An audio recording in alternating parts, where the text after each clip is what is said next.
기부장려금 제도라고 들어보셨나요? 기부 공제받을 세금으로 다시 기부하는 제도인데요. 그렇다면 기부장려금 제도는 어떻게 도입됐고 어떻게 이용할 수 있는지 지금부터 알아봅니다.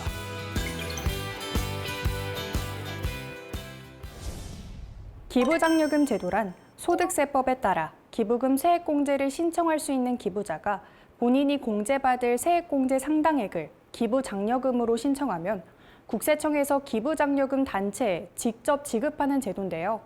진정한 기부 문화를 정착시키고 정부의 재정 부담을 초래하지 않으면서도 기부금 단체의 열악한 재정을 해소하려는 취지에서 2014년 세법 개정을 거쳐 2016년부터 실시되고 있습니다. 기부장려금 단체는 기부장려금 신청을 받을 수 있는 단체가 회계 투명성, 사후 관리, 납세 협력 의무 이행 등 대통령령으로 정하는 요건을 감안해 국세청장의 추천을 받아 기획재정부 장관이 기부장려금 단체로 지정합니다. 이때 기부장려금 단체 지정 요건을 살펴보면 기부금 영수증을 사실과 다르게 발급하지 않고 기부자별 기부금 영수증 발급 명세를 작성, 보관, 제출하며 기부금 세액공제 증명 서류를 국세청장에게 제출해야 하는데요. 또 연간 기부금 모금액, 활용 실적을 공개하는 것은 물론 외부 회계 감사를 받고 전용 계좌를 개설해 사용해야 합니다. 이 밖에도 결산 서류 등을 공시하고 기부장려금 단체가 지정 취소된 경우 취소된 날부터 5년이 지나야 합니다. 그렇다면 기부장려금 단체 지정 절차는 어떻게 될까요? 먼저 기부금 단체가 5월과 11월에 국세청에 지정 신청을 하면 국세청장이 7월 말에서 다음 해 1월 말까지 기획재정부 장관에게 기부장려금 단체를 추천하는데요. 이후 기획재정부 장관이 9월 말에서 다음 해 3월 말까지 지정 여부를 결정하게 됩니다. 이렇게 지정된 기부장려금 단체의 지정 기간은 지정일이 속하는 연도의 1월 1일부터 6년간인데요.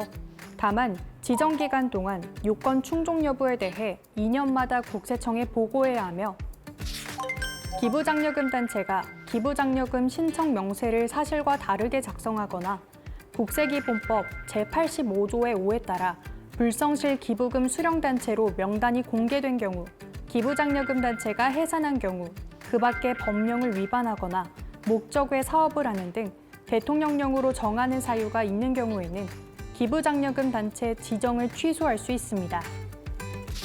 이렇게 기부장려금 단체 지정이 취소된 경우에는 그 지정이 취소된 날이 속하는 과세연도부터 5년간 기부장려금 단체로 지정될 수 없습니다.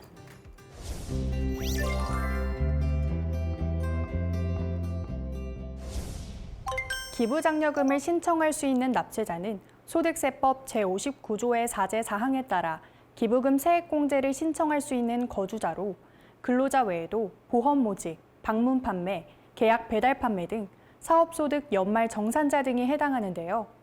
기부장려금을 신청하기 위해서는 기부자가 기부장려금 신청서를 기부하는 단체에 제출하면 기부장려금 단체는 기부금 영수증 발급 명세서 제출 기한까지 기부장려금을 신청한 기부자들의 기부장려금 신청 명세를 관할 세무서에 제출해야 하며 이때 제출 기한은 개인은 해당 과세 기간 다음 연도 6월 말, 법인은 사업연도 종료일이 속하는 달의 말일부터 6개월 이내로 국세청에서 10월 기부장려금 단체에 직접 기부장려금을 지급하게 됩니다.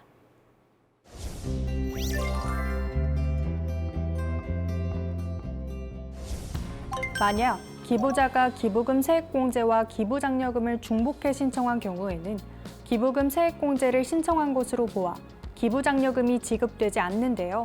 다만 기부장려금을 신청한 기부자가 기부장려금 신청 명세 제출 기한이 지난 후에 기부금 세액공제를 중복해 신청한 경우에는 기부장려금을 신청한 것으로 간주합니다.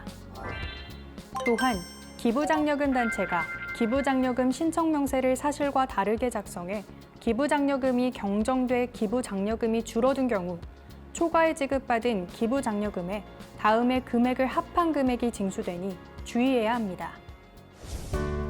한편 회계 투명성, 사후 관리, 납세 협력 의무 이행 등의 요건을 충족해 지정된 기부장려금 단체는 사회복지법인 월드비전, 굿네이버스, 굿네이버스 인터내셔널, 한국컴패션, 어린이재단, 한국국제기아대책기구가 있으니까요. 기부장려금 기부단체를 고민 중이라면 참고하시길 바랍니다.